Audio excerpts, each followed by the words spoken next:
Inuba. Ayan. Wala pong lamig. Nagpa-check to kahapon, ngayon lang bumalik. Yun.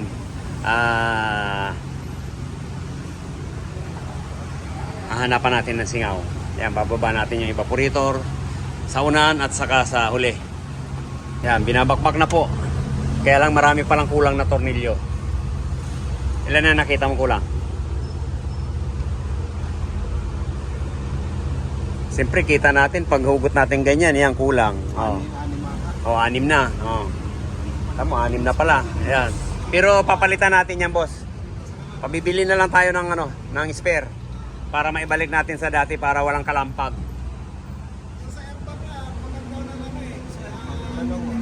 Walang din tornilyo. Malamang baka ginawa pong mani. Ito na lang natin yan. Kaya di bali kulang, wag susobra.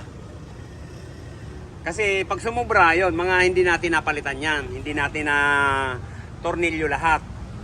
Pero pag kulang, yun, mayroon talagang hindi nalagyan. Okay? Ito yung saulian. Nasa evaporator niyan. Diyan pa. Oh. Yan, ililigtis natin para hanapan natin ng singaw. Orly.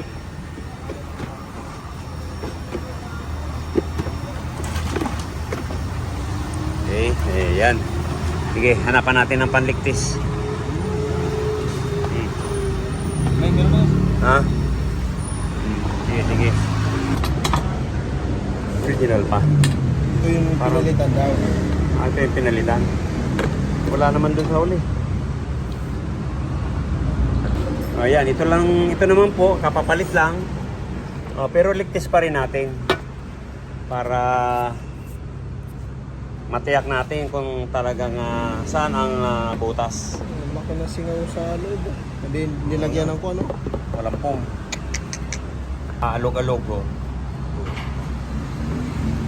Mumapasok pa rin po yung dyan, yung hangin. Kaya pag ganyan, kailangan po talaga nakabalot din ng pong.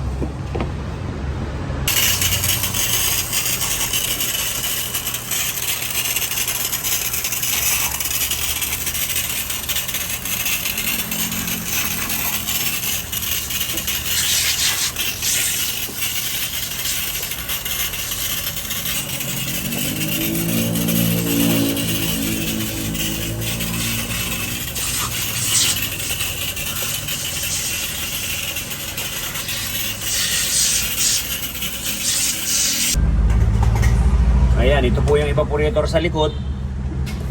Wala naman.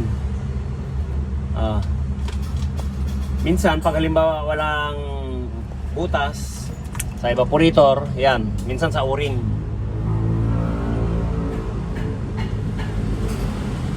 Pag wala dito, yung dito sa plants, pagbalik natin mamaya, yan, papalitan na natin to. Itong mga duktungan na to. Kasi pag hindi po natin makita ang singaw niyan, sigurado maubos din yung refrigerant niyan or freon. Yung lahat bubula yan. Sige, simbulin natin yan. Liligtis na lang natin ito.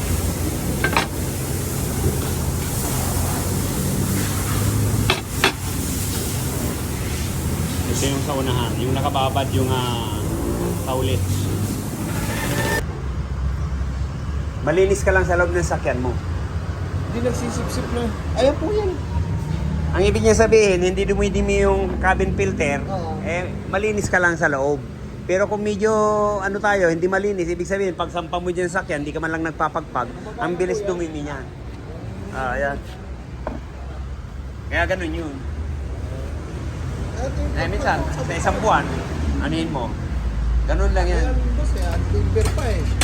Timber. Pero araw-araw mo ginagamit. Oo. Ay, okay lang yan.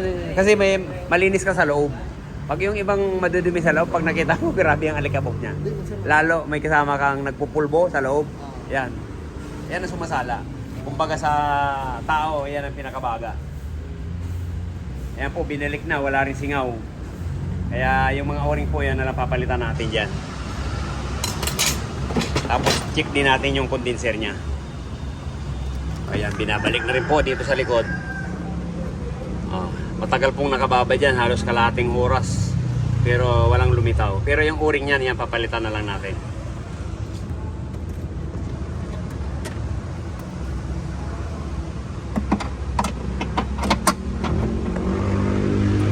Ayan, ay balik na rin po yung evaporator.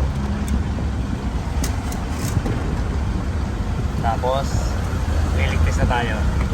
Dito sa likod. Yan, naibalik na rin.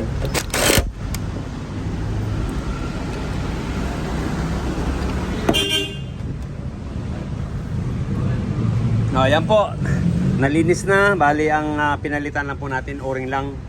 Mga o-ring dito sa unahan, tapos sa likod, yun lang po pinalitan natin. Doon lang po ang nakita natin naglalangis. Sa evaporator, wala naman. Kaya ayan, magkakarga na tayo ng refrigerant.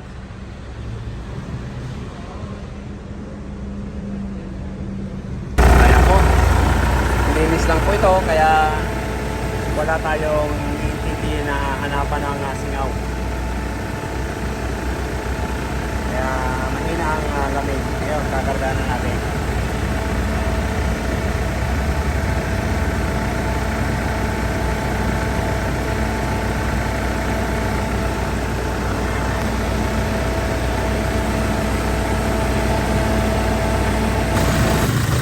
Pag nagmamatic po, ibig sabihin yan, malamig na.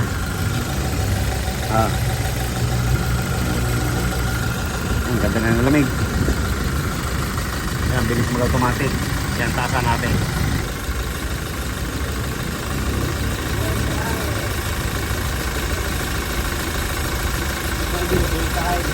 Kahit saan. Ayan, okay na to. 35. 190. Yan, anong seating no? Okay. Okay na to. Yan. Ayan, okay. Ayos ang buto-buto. Ganda na ng lamig. Ayan. Wala akong upuan sa likod. Bagay kasi, yan. Ganda ng kargahan. Dito kasi, pwedeng bigas. Kung anong pwedeng ikarga. Ayan, okay. Okay na to, sir. Okay na aircon mo, sir. Thank you. O-ring lang ang problema. At least nakita natin yung o-ring dito sa likod. Pati sa unahan kahit pinalitan na rin natin. Okay. Tayo ng lamig. Yan, shout out natin sa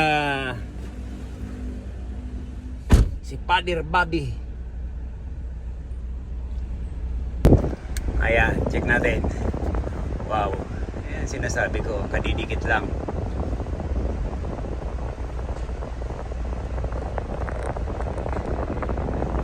Kanina 3 lang po ang lamig niya. Shout out sa iyo, Father Bobby Martin. Yan, nilinis po namin yung Montero mo. Yan, okay na.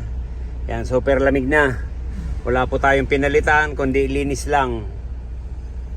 Priyon lang po ang pinalitan natin. Yan, check natin ang lamig. Yan, dito sa loob.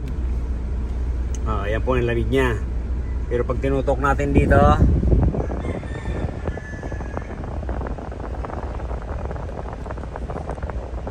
yan na po ang lamig niya.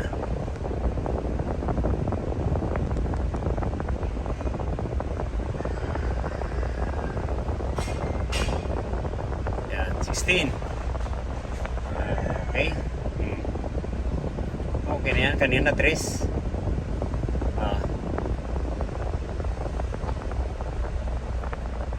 Okay, ayos ng buto-buto. Anong oras ka dumating? Kanina? 9:30. O tapos alas 2. Tapos, okay. Pag hindi ka bisado, hindi matatapos isang araw. Maghapon talaga. Umaga ko pumunta. Tapos kami mga 6-9. Ganun ba? Sabi ko, nila, abutin mo tayo ng hapon ito. Pero pag talagang linis lang po, kalating araw kaya. Kasi wala kaming iisipin na hanapan ng sira.